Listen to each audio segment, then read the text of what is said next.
돈을 향한 우리의 본능을 인정하는 경제적 본능. 지금 시청하시는 분들 와주셔서 감사하고요. 구독과 좋아요로 경제적 본능 응원도 많이 많이 부탁드립니다. 우리는 이제 중국이 잘 되면 경제가 막 굴뚝으로 살 때 우리도 약간 좀 뭐랄까? 네. 이득을 받고 예. 그다음에 중국에 투자하시는 분들도 굉장히 많거든요. 예. 중국에 이제 전기차가 되게 잘 나가잖아요. 맞아요. 비아디 네. 막 네. 테슬라 제치고 네. 그리고 드론도 대부분 중국 그렇죠. 거라서 70%. 예. 예, 중국이랑 러시아전에서 뭐 예. 제대로 할 수가 없다. 예. 우크라이나가 막 예. 이런 얘기도 나오는데 예. 그래서 저는 중국 전기차 테마주에 되게 투자를 많이 했거든요. 네. 제대로 지금 거의 살아만 있습니다. 숨만 쉬고 있어요. 그러면 그렇다면 중국의 전기차랑 드론이랑 이런 거는 잘 나가는데 주식은 그렇게 약간 힘을 쓰지 못하고 있고 그래서 이 시점에 판단을 해서 뭔가 액션을 해도 되는지 이런 부분을 좀 중점적으로 다루고 싶거든요. 그래야 뭐 오늘 그래야 제가 워낙 이런 질문 많이 받아서 말씀드리면 저는 기업 재무 박사예요. 기업 재무 박사가 하는 게 이 기업의 주식, 더 쉽게 말하면 기업의 지금 거래되는 주식의 가격이 그 기업의 가치냐, 가격이 합리적이냐, 고평가냐, 저평가냐. 네. 그거 기업 재무 박사들이 하는 일이에요. 전문 용어로 asset pricing이라고 하거든요. 가격 결정 이렇게 표현하는데 이게 쉽게 말하면 주식은 요인이 너무 많아요. 네, 예를 들면 한국에 제가 어느 기업이란 말을 안 하겠는데 제가 한국의 대기업 컨설팅 해주는 기업이 뭐 몇 개 있어요. 네. 몇 개 있는데 그중에 한 개 기업이 이익을 많이 내요. 돈 잘 벌어요. 근데 주가는 만년 불변 움직이지 않아요. 계속 매출은 계속 20%, 30%, 40% 성장해요. 매출이. 아니 실적에 비례해야 되는 거 아닌가? 그렇죠. 그게 무슨 말을 하냐면 그게 펀더멘탈이라고 해요. 기본적 분석. 그러니까 펀더멘탈을 반영하고 원래 이렇게 가는데 이 한국이나 한국, 중국 좀 비슷하고요. 이머징 국가들이 특히 그런데 주식의 가격에 영향 주는 요인들이 기업의 재무적 성과라기보다 그것도 깔지만 사실 그게 그렇게 바로바로 시장에 반영되는 부분보다도 다른 어떤 투기적 요소라든가 다른 정치적 요소라든가 다른 뭐 테마 요소라든가 이런 것들이 더 커요. 중국의 경우에는 네. 정치적 요소가 특히 크고. 예, 그렇죠. 그래서 정책시라고 표현하거든요. 이 공산당 한마디에 뭐 왔다 갔다 하는 시. 그리고 중국의 좋은 기업들은 홍콩하고 미국에 상장했어요. 그래서 한국도 똑같지만 그 나라 증시가 제대로 갈 수 있냐는 그 나라 경제 성장의 대표 선수들이 대표 기업들이 그 나라 증시에 상장돼 있냐는 다른 문제예요.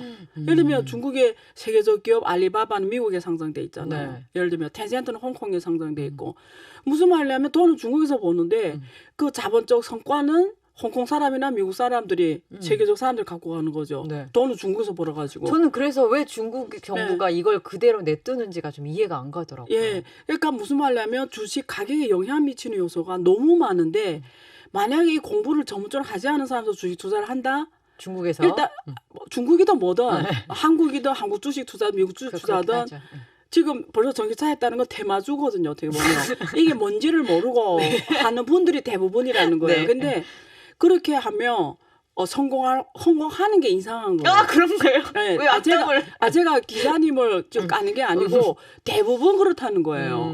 근데 또 하나 있어요. 제가 이론적으로 설명드릴 수 있는데 이게 노벨상 받은 분의 논문이에요. 카니만이라고 데니얼 카니만이 노벨 심리학자인데 노벨 경제학상 받았는데 이분이 논리를 제가 주식상에 대면 주식이 있잖아요.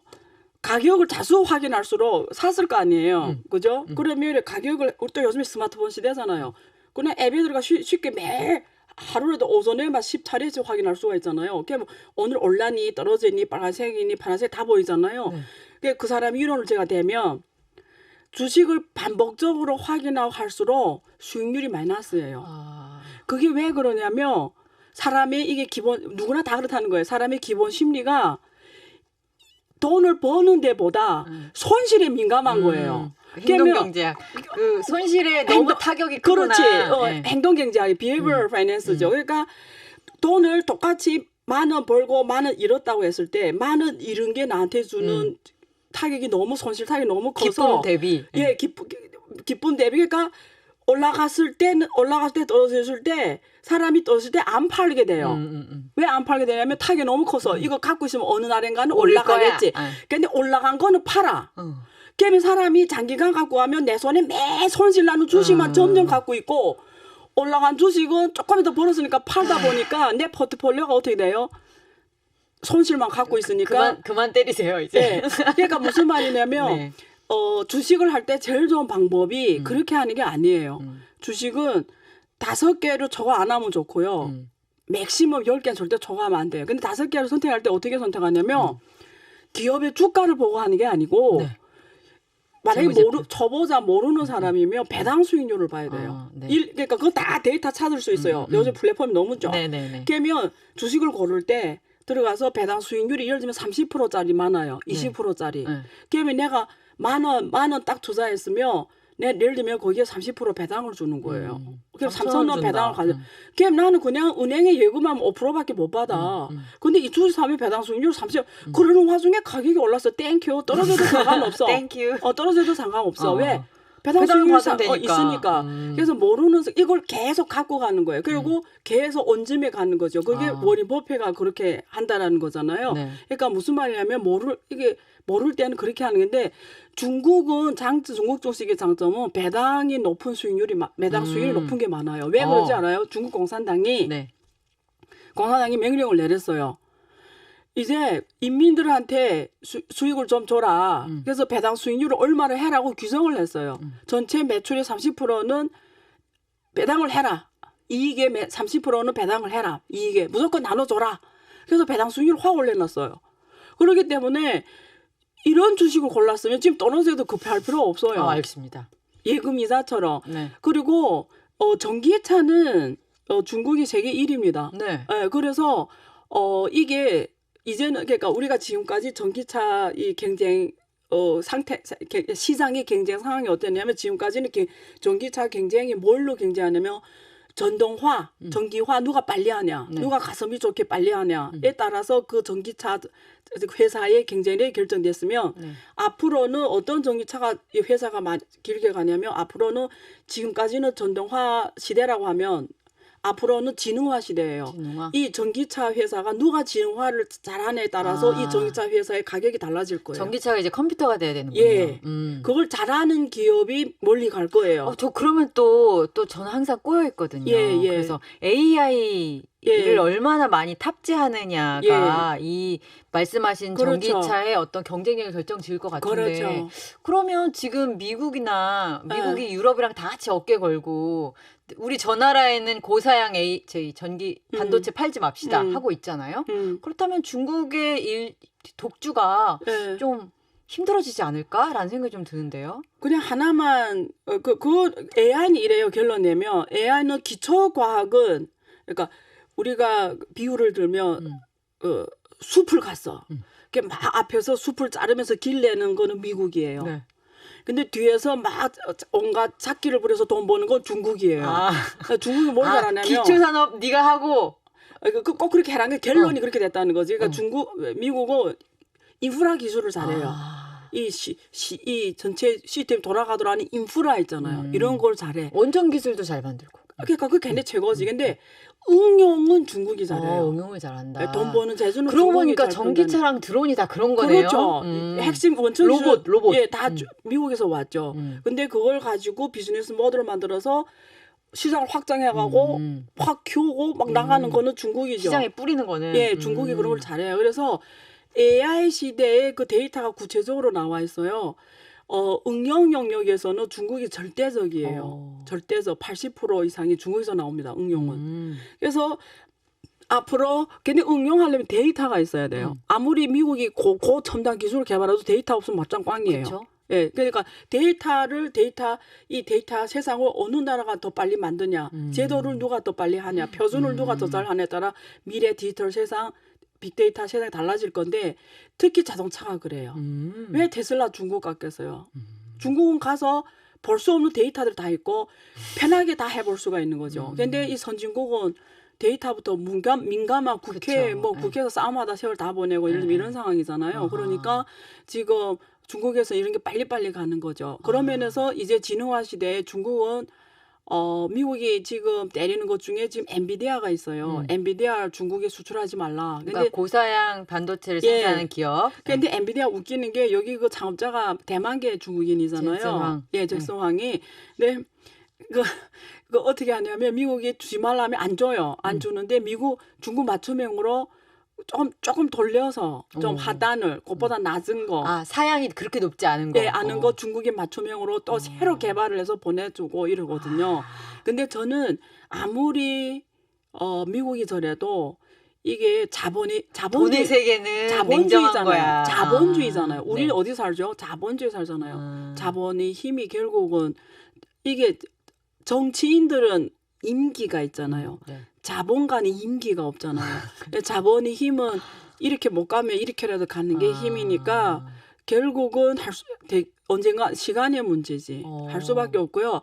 중국은 지금 이런 면에서 제일 빨리 가는 나라예요. 어허, 그렇군요. 예. 저는 사실 최근에 많이 듣는 예. 어떤 감각은 뭐였냐면 예. 안보가 예. 경제를 압도하는 시대가 이제 오고 있구나. 음. 옛날처럼. 왜냐면은 정말 말씀하신 대로 엔비디아가 돈을 벌겠다는데 미국 정부가 야, 그거 팔지 마라고 네. 말하는 시대가 너무 생경하긴 하거든요. 맞아요. 그런데 말씀하신 걸 들어보면 그렇게 해도 다 돈을 벌 국민은 하기 때문에 안보가 경제를 압도할 정도의 세상은 어렵다. 더 정확하게 표현하면 그러니까 옛날에는 그러니까 경제 안보란 표현이 지금 나온 거 버린 네. 거예요. 그러니까 경제로 안보를 지키는 상황이 돼 버리는데 어떻게 경제가 안보 영역으로 정치형으로 들어오기는 했어요. 근데 그냥 이래요. 옛날에 그런 하지 마 이런 제한이 없을 때는 직접 그냥 팔면 돼요. 근데 하지 마 이러면 그냥 한번 여기서 제도 차익이 생기는 거예요. 무슨 말인지 알죠? 그러니까 네. 결정권 어차피 하게 돼 있어. 근데 옛날엔 쉽게 했다면 네. 지금은 못하게 하기 때문에 중간에 한번 완충제가 생기고 누군가가 이 역할을 해줄 거예요. 비용이 좀 더 들겠네요. 비용이 더 드는 네, 거지. 네. 근데 그래서 제도 차익을 먹는 자가 생기는 거죠. 그거 우리가 잘 먹어야 될 것 같은데. 그렇죠. 그런 의미에서 네. 또 갑자기 또 네. 중국에 투자할 거냐를 넘어서서 이런 분위기에서 한국이 먹을 거를 찾아야 된다는 얘기도 많이 나오는 것 같더라고요. 네. 그런 뭐랄까 일종의 과도기에서 그렇죠. 한국이 역할할 수 있는 부분이 꽤 많아 보인다. 그렇죠. 맞아요. 제가 요즘에 제일 많이 제가 그래서 A랩이라는 제 지금 플랫폼도 개발하고 있는데 A랩이라는 게 쉽게 말해서 메이드 인 차이나를 메이드 인 코리아를 하자. 메이드 인 코리아를 해서 그 코리아 제품을 전 세계 글로벌에 내보내자는 게 제가 하고 있는 A랩이에요. 근데 논리가 뭐냐면 네. 지금 한국 자동차가 미국에 엄청 수출되는 거 아시죠? 그죠. 현대가 엄청 잘 팔리고 옛날에는 안 그랬어요. 근데 지금 자동차가 유럽이나 미국에 엄청 잘 팔려요. 그리고 지금 전기 자동차 중국을 너무 난리 나니까 유럽, 미국이 지금 관세를 어마어마하게 때려버리거든요. 이러다가 우리 유럽이 지금 전통의 내연기관차들 다 죽겠다. 그렇죠. 이러니까. 어제 관세 유럽이 지금 40% 때려버리고 막 이런단 말이에요. 근데 한국이 지금 얼마 좋아요. 아니 중국에 40% 때리면 벌써 이게 우리에겐 현대차가 있어. 아니 이게 경쟁력이 벌써 관세 40% 40%. 맞는 애네 안 맞는 애 차인데 그럼요. 그게 뭐 그럼 내 말 안 해도 너무 잘할 거고 근데 문제는 이거는 있어요. 문제가 있나요? 아니 그러니까 이게 기회인데 기회를 잡냐는 딴 문제라는 거죠. 근데 그렇죠. 그 40%를 때리면 중국 차가 40% 원가가 올라가 버린 건데 그럼에도 한국 차하고 가격이 비슷하다. 그러니까 중국이 얼마나 후려치는 거예요, 가격을? 후려친다는 표현 정확하지 않고 그렇습니까? 그게 왜 이번에 비아디, 예. 비아디 있잖아요. 네. 이번에 유럽에서 비아디 상해 자동차 회사 그다음에 볼보를 인수한 지리 있잖아요. 이 세 개 회사에 관세를 엄청 따렸어요. 전기자동차의 관세를. 네. 근데 이 세 개 회사가 관세 떼는 게 다 달라요. 상해 자동차 제일 많이 맞았는데 38% 맞았고 이 비아디는 17.5% 맞았어요. 네. 그리고 이 지리는 한 20% 맞았는데 이 차이가 왜 오냐? 원래 40%인데 네. 유럽의 요구에 호응을 잘하면 적게 때리고 네. 호응을 안 하면 많이 때리고. 때리는데 네. 거기 어디서 차이 나는지 알아요? 얘네들이 제출해래. 자세히 보고서를 제출해래. 그게 20기가 자료예요. 소설 넣고 나면 한 2,000개 소설을 그만한 양을 서류를 넣어야 돼. 네. 근데 그걸 다 넣는다는 뜻을 우리말로 쉽게 표현하면 기업의 모든 내부 정보를 다 줘야 되는 거예요. 예. 그래서 근데 그 상해 자동차 잘 안 줬어. 그럼 우리 거 내부 경제를 다 뺏어가는 거 아닌데 비하디는 시킨 대로 다 했어. 다 줬어. 왜 줬는지 알아요? 비하디 이렇게 생각하는 거지. 그래 다 줄게. 모든 비밀 다 줄게. 너네 할 수 있나 봐봐. 아, 너희네 인프라로 우리만큼 이 가격에 만들 수 있어? 내가 심지어 너를 손을 잡고 하나씩 가르쳐도 너는 이 가격에 이 물건을 만들 못 수 없다는 자신감에서 나온 거예요. 그렇네요. 예. 그래서 소름 돋았어. 예, 그래서 17.5%밖에 안 맞았어요. 네. 협전 다 준 거 그냥 싸뭐 적어낸다.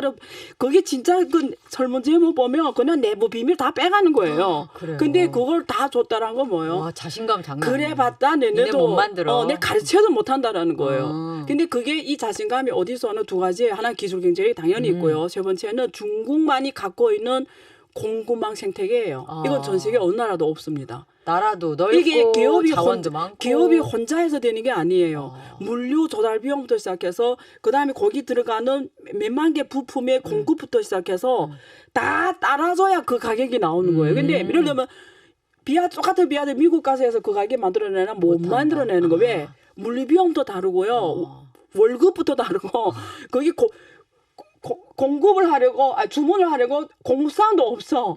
결국 중국에서 가야 돼. 그냥 바다 건너 산을 건너 이렇게 가다 보면 안 나오는 거죠. 그 대목에서 궁금한 게 거기서도 다 정부의 역할을 하는 거죠. 그러니까 기업 하나가 자기네들의 그 생산 단가를 낮추기 위한 생태계를 만들기는 굉장히 힘이 드는 거잖아요. 그렇다고 기업끼리 합쳐서 하기에는 서로 경제하니까 그게 잘 안 되고 그렇다면 정부가 아예 그런 생태계까지 만들어주는 나라가 사실 중국이다라고 생각하는데 그게 해외에서 그러니까 예를 들면 미국이 그러니까 제가 이런 표현을 하면 댓글에 이거 그냥 이렇게 보면 돼요. 중국에 조금 어떻게 보면 호감적인 말하면 욕이 수백 개 달리고 중국에 대해 안 좋은 말하면 칭찬이 수백 개 달려요.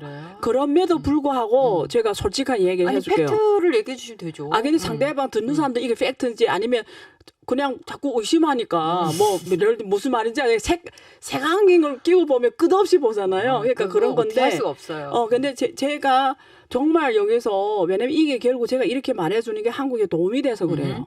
아무리 댓글이 수백 개 상황과 팩트를 정확히 알아야 우리가 도움이 되죠. 도움이 아무리 되죠. 악플이 수백 개 수백 개 달려도 이런 걸 말해줘야 결국 도움이 돼요. 말해주세요. 그 사람들이 자꾸 중국의 전기차 배터리 뭐 정부 보조로 이렇게 됐다는데 그거는 미국이나 이런 나라들이 첫째 중국을 때리기 위한 이유를 만드는 거예요. 지금 한국도 포함해 중국 미국도 포함해서 지금 보석을 천문학적으로 주잖아요. 미국 뭐 짱이죠. 얘네는 왜 하는데 왜 중국을 욕하면 얘네 하는데. 그러니까 이 논리가 사실 성립이 안 돼요. 두 번째 놀랍게도 중국의 전기차가 경쟁을 이렇게 가시게 된 게 결국 정부에서 보조금을 취소해서부터예요.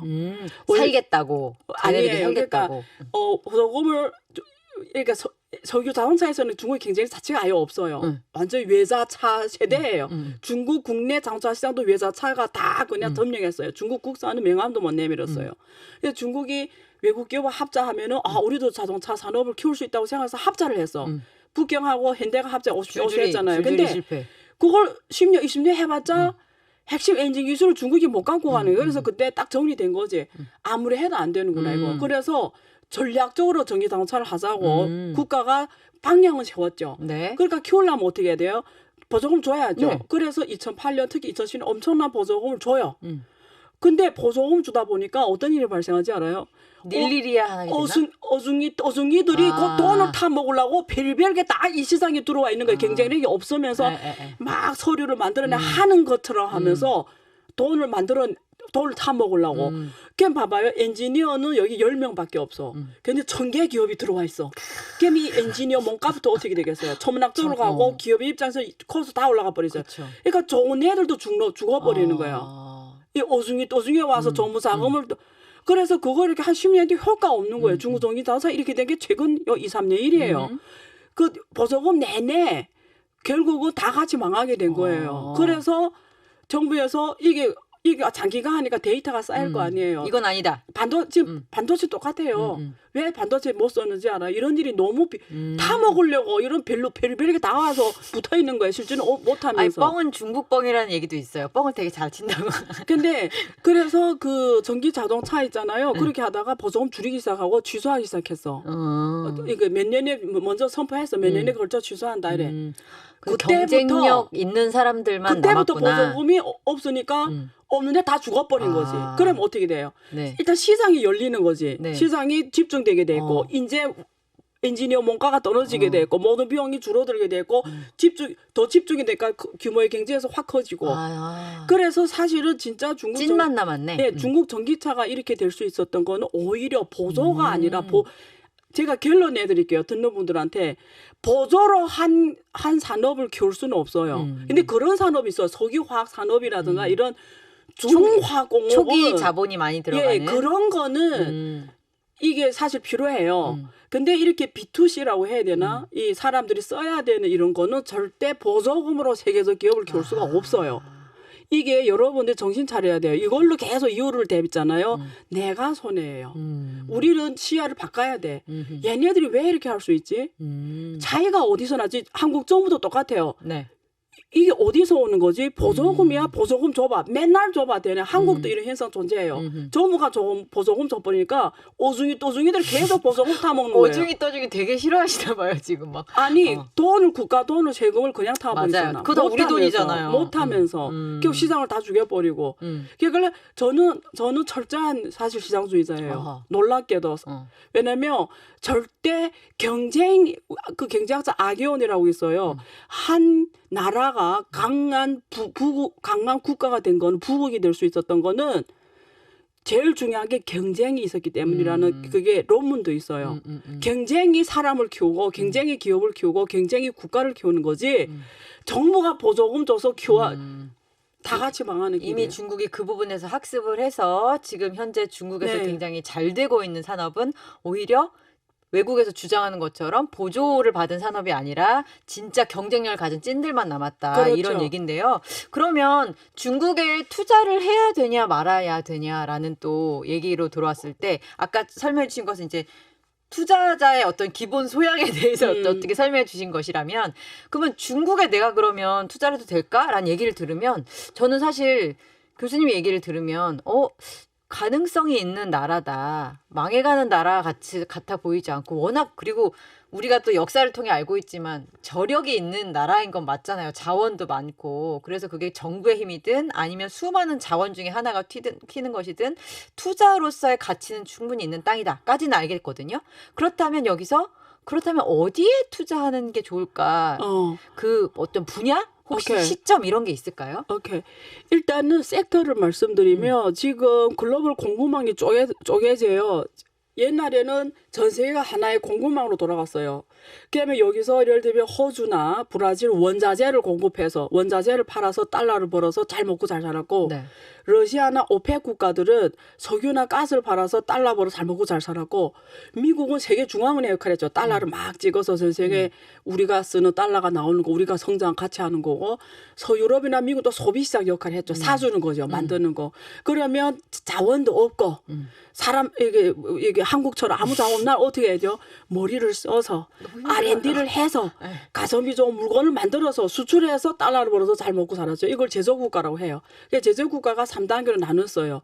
그러면 옛날에 중국이 세 번째 단계, 한국 포함해서 아시아 4마리용이 두 번째 단계, 독일, 일본이 제일 높은 단계. 기술력 차이네요. 차이로 이렇게 있었는데 지금 네. 달라졌어요. 이제는 이게 별로 중국이 이제는 오히려 미국 따라잡으러 제일 위에 와 있어요. 그러니까 이제는 이게 차이가 크지가 않아요. 네. 이제는 누가 빨리 혁신을 빨리 하면서 가냐에 따라서는 중국이 어제는 뭐 독일, 일본보다 제칠 정도로 한국 많은 년 뛰어넘을 정도로 지금 어제는 이렇게 왔단 말이에요. 한국도 어제 일본을 제칠 정도로 어제는 네. 이렇게 돼버렸어요. 그래서 요날 제조 국가예요. 그래서 이 제조 국가들이 중간에서 물건만 팔아서 세계가 소비하고 잘 먹고 잘 살고 이게 세계 40년 역사예요. 근데 이게 지금 미국이 중국을 때리면서 어제는 디리스킹, 디커플링 하면서 중국이 중국에 거 갖고 오지 마. 중국에 팔지 마. 이러면서 공급망이 쪼개지게 생겼어. 하나로 돌아가더니. 그래서 유럽이 한 공급망. 그다음에 북미 남미가 항공우망, 아시아가 항공우망이 돼요. 네. 그러면 투자자 입장에서는 지금 옛날에는 어떻게 돼 있냐면 부의 분배가 아시아는 요만큼하고 한 10%, 유럽이 예를 들면 한 40%, 그러면 50%는 북미가 다 가져갔어요. 그러니까 얘네 부사 국가 뭐 이렇게 됐어요. 근데 지금은 정확하게 3분의 1, 3분의 1, 3분의 1이에요. 오히려 아시아 국가는 성장률이 5% 이상이고 네. 유럽하고 미국은 성장률이 2%대예요. 그게 뭐야? 좀 세월이 더 가면 이쪽이 더 커진다는 거지. 그러면 투자자 입장에서는 세상을 이렇게 바라는 거지. 추세상으로. 예, 네. 세계로 나눠 보고 그러면 만약에 돈이 굉장히 있는 사람이면 이 세 지역에 다 투자를 해야죠. 이게 계란은 한 바구니 안 담으니까. 예, 세 지가 다 배팅하는 거죠. 그럼 이쪽이 저물어도 저기 나올 거고 어차피 이런 전략이 일단 지역적으로 그래서 미국 반드시 해야 되고 그다음에 유럽, 그다음에 중국 이렇게 다 하면 좋죠. 일단 저는 그렇게 보고요. 그냥 어떤 섹터를 봐야 되냐? 네. 자, 섹터 중에 미중 갈등에 노출된 섹터들이 있어요. 예를 들면 TSMC. 대만의 반도체 회사. 제가 질문 TSMC를 순수 기업으로만 볼 수 있냐? 우리가 우리 기업 재무학에서 재무론에서 TSMC 주가 가격 결정할 때 과거 재무제표 가지고 우리가 분석을 한단 말이고 데이터를 딱 넣어가지고 모형을 딱 만들어서 합리적인 주당 가치는 이렇다. 근데 시장의 가격 봤더니 이보다 많이 싸네. 매수를 해야 된다. 이런 논리거든요. 네네. 근데 이거는 순수하게 시장이 완전 경쟁이고 그리고 주로 기업의 펀더멘탈로 계산을 해서 내온 가치예요. 근데 TSMC는 독과점. TSMC, 엔비디아 이런 기업들은 자체 기업의 경쟁력만 있을 뿐만 아니라 미중 갈등이 노출된 전략적 해자 기업이에요. 그렇죠. 여기에 대해서는 전략적 외부성에 대해서 가격을 매겨야 돼요. 그러면 얘네는 플러스 알파를 해줘야 돼요. 이게 얘네 없으면 못 돌아가는 거잖아요. 그러면 오히려 미중 갈등 때문에 비싸지죠. 더 노출이 돼버린 거예요. 네네. 이런 애들은 플러스 알파를 해줘야 되는 거죠. 네. 근데 반대로 얘네들이 만약에 중국 예를 들면 엔비디아 똑같은데 이게 중국이라 나라가 없을 때 얘네 자체는 달았는데 얘네가 그 세계 다른 나라 수요로 계속 갈 수 있냐는 분석을 해봐야 되는 거예요. 엔비디아가 중국에 한 30% 40% 팔았는데 중국 시장 안 하면 엔비디아 지금 주가가 계속 갈 수 있을까? 못 아니면 다른 나라 수요로 이거 대체 가능할까? 이런 거를 전략적 회사의 이 가치에 대해서 프라이싱을 제대로 해줘야 돼요. 근데 그러면 이런 게 가능하죠. 미국도 투자하고 중국도 투자하는데 이 전략적 갈등에 노출된 기업은 얘네 없으면 못 따라가잖아. 결국 세계가. 네네. 그러면 아까 말한 것처럼 그냥 중간에 절차 하나 더 들어갈 뿐이지 살 수밖에 없는 거야. 걔네 없으면 못 따라가니까. 네. 그러게 더 비싸지는 거지. 네. 그러니까 투자자 입장에서는 이런 데 대해서 더 주목을 해야 된다는 거고 중국 같은 경우 빠질 때도 정말 집중해야 되겠네요. 거기는. 그리고 중국 같은 경우도 중국은 미국은 이런 쪽이 잘한다 하면 중국은 광산을 많이 갖고 있어요. 광산. 왜 전기차를 배터리를 싸게 만들지 않아요? 전 세계 광산을 중국이 다 대주주예요. 전 세계. 아프리카에도 엄청 샀죠. 다 주주가 맞아. 중국이에요. 대주주가 중국 거죠. 생산 단가가 낮아질 수밖에 없다. 중국은 10년 전부터 전기차 전략적으로 할 때부터 전 세계 광산을 갖다가 다 이렇게 인수를 한 거죠. 그 대주주가 중국이 갖고 있으니까 네. 예를 들면 뭐 히토리오, 예를 들면 뭐 형서, 예를 들면 뭐 갈료, 뭐 게르마니오, 막 이런 것들이 있잖아요. 이런 게 다 중국이 제일 많이 갖고 있잖아요. 그러니까 이런 주식이 중국이 예를 들면 중국 돈을 한 20원짜리라 있어요. 20원. 그러면 한국 돈 한 4,000원 되거든요. 네. 이 커피가 얼마죠? 예를 들면 스타벅스는 한 4,000원 하잖아요. 그렇죠? 네. 뭐 주식 아메리카노 하나. 그냥 마시면 화장실 가면 없잖아요. 무슨 예를 말씀하고 그러니까 싶어요. 스타벅스 하나 마실 거면 아. 마시지 말고 광산 주식 사라. 광산이라는 표현은 정확하지 않고 그런 주식을 사라. 네네네. 그러면 그것 잃는다 생각하고 살아. 어차피 무슨 스타벅스 말씀인지 커피 알겠다. 마시고 화장실 가면 없어질 건데 어차피 없어지는 건데 이거 한 개. 예를 극단적으로 드시네. 네, 그래야 참 이해 쉬워요. 그러면 그걸 주식을 하나 사놓는 거지. 매 앞으로 스타벅스 주식 마실 때마다 생각하세요.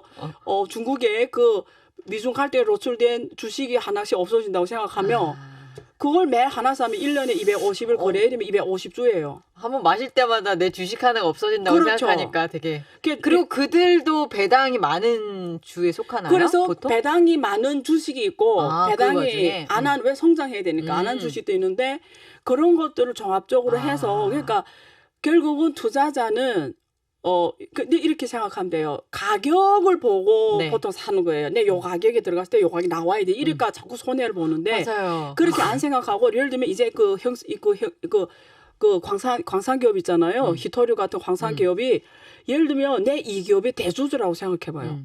그게 비록 중국 기업이지만 기사님이 거기 60%를 갖고 있어. 그럼 사랑하게 되죠. 그러면 전 세계 광산 기업의 60%를 기사님이 갖고 있는 거예요. 이런 수단을 준 게 주식 시장이에요. 이용해야겠다. 사실은 기사님이 전 세계 광산 60%를 가지려면 못 가지잖아. 근데 굳이 말씀 안 하셔도 되는데. 그 주식이 주시장이 상장돼 있어. 상장돼 있는데 거기 내 60%를 가질 수 있는 메커니즘이 주식시장이야. 얼마나 하나님께 감사한 일이에요. 이거는. 저희 또 마침 CBS니까. 그런 도구가 생겼다는 게 주식시장이죠. 그러니까 투자를 해서 보통 사람일수록 투자를 해라고 제가 항상 말하는 이유가 근데 자꾸 발생하면 안 되는 거예요. 내가 거기 주인이다. 그만 혼내세요. 네, 주인이다 생각하고 갖고 가면 하루에 하나 1년에 250개, 10년이면 2,500주. 네. 자식이 괴로워할 때 선물로 줘도 되잖아요. 그때 가서 갑자기 부자가 될 수 있잖아요. 갑자기 누가 알아요? 그 주식이 생각만 해도 정말 신이 그 나네요. 주식이 4,000원짜리 주식이 4만 원 될지 누가 알아요? 그렇죠. 알겠습니다. 지금 뭔가 중국 경제 상황에 이어서 중국의 어떤 발전 가능성이라든지 외부에서 갖고 있던 일반적이라고 불렸던 편견 같은 것도 좀 짚어주셔가지고 그 부분이 되게 인상적이고요. 그런 것까지 모두 감안해서 중국에 투자를 한다면 어디에 투자하면 좋을지까지 팁을 주셨습니다. 되게 유용했어요.